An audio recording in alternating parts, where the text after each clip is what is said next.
আমার কোনো আচরণে যদি অস্বাভাবিক দেখেন তাহলে বুঝে নেবেন সমস্যার শুরুটা হয়েছে আপনাদের কাছ থেকেই।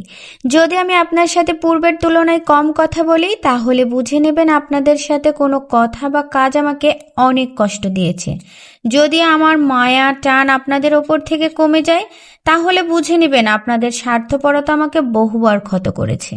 যদি আমার কোনো কথায় খোঁচা দেওয়া মনে হয় তাহলে বুঝতেই পারছেন এমন খোঁচা মারা কথা আপনারাও বহুবার বলেছেন, তাই নিজেরাও ফেরত পাচ্ছেন। যদি আমি আগের মতো আপনাদের সাথে মিশতে না পারি তাহলে বুঝে নেবেন আপনাদের দেওয়া কোনো আঘাত আমি আজও ভুলতে পারিনি। যদি দেখেন আপনাদের সাথে খারাপ ব্যবহার করতে আমার বাধছে না তাহলে বুঝে নেবেন আপনাদের চরম খারাপ ব্যবহারের কারণেই আমার ভদ্রতা লোপ পেয়েছে। দুনিয়ার সব সম্পর্কের কিছু সীমাবদ্ধতা আছে, তা অতিক্রম হলেই মানুষের মধ্যে অস্বাভাবিক পরিবর্তন দেখা দেয়।